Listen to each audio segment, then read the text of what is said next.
Washington Hilton hotel میں white house correspondent dinner کے دوران ٹرمپ اور ان کے کیبنٹ اراکین پر حملہ ہوا کل، اور یہ حملہ اس وقت ہوا کہ جب اسٹیج پر امریکی صدر اہلیہ اور اپنے دیگر قریبی رفقا کے ساتھ بیٹھے ہوئے تھے۔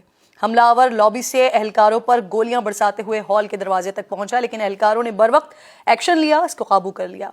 اس کوشش میں ایک اہلکار زخمی بھی ہوا ہے، لیکن کسی قسم کا کوئی جانی نقصان نہیں ہوا۔ امریکی صدر نے بتایا ہے کہ مشتبہ شخص نے 50 گز کے فاصلے سے حملے کی کوشش کی ہے۔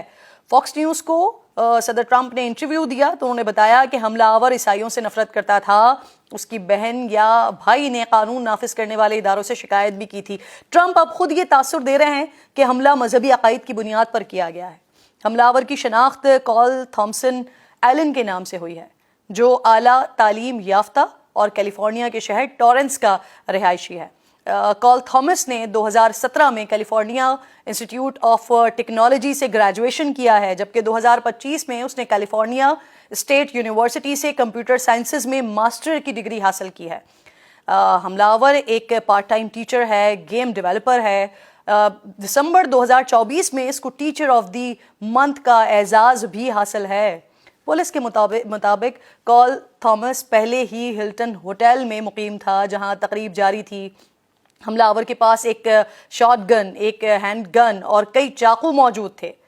ٹرمپ کی سیکیورٹی پر سنگین سوالات اٹھ رہے ہیں کہ کیسے حملہ آور اتنا اسلحہ لے کر ہوٹل میں رہ رہا تھا اور کیسے تقریب کے اندر پہنچ گیا۔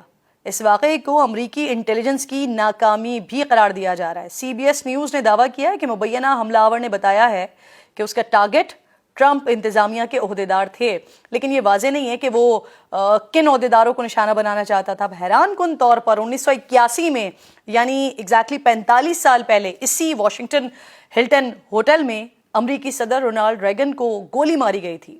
وہ شدید زخمی ہو گئے تھے لیکن جان بچ گئی تھی۔ موجودہ امریکی صدر ٹرمپ پر کل رات پہلا حملہ نہیں ہوا۔ جولائی 2024 میں پنسلوینیا میں ایک انتخابی ریلی کے دوران ان پر گولیاں چلائی گئی تھیں اور ایک گولی ان کے دائیں کان کو چھوتے ہوئے گزری تھی۔ اہلکاروں نے فوری طور پر ایکشن لیا تھا، حملہ آور کو ہلاک کر دیا تھا۔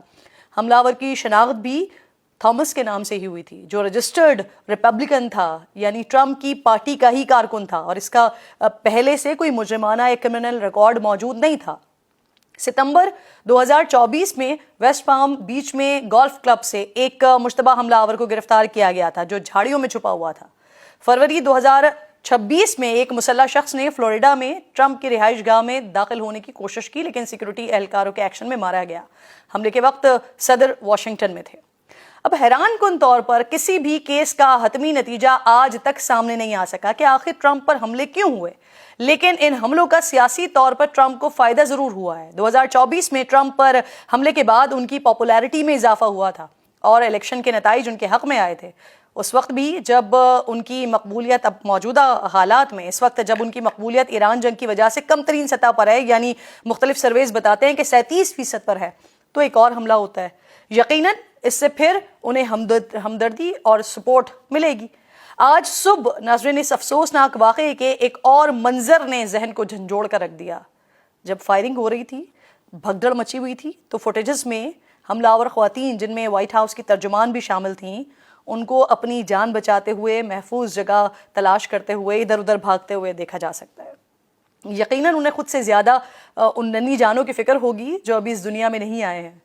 شکر کہ یہ دونوں خواتین محفوظ رہی ہیں، کیونکہ ان کے ارد گرد ایک ایسا سیکورٹی حصار موجود تھا جو ان کے اور اس حملہ آور کے درمیان ایک بڑا مضبوط دیوار بن کر کھڑا ہوا تھا۔ لیکن ان فلسطینی، شامی، عراقی اور لبنانی ماؤں کا کیا کہ جن پر بم برسائے جاتے ہیں، ہسپتالوں تک کو نہیں بخشا جاتا؟ ان کشمیری ماؤں کا کیا کہ جن کے پیٹ چاک کر دیے جاتے ہیں؟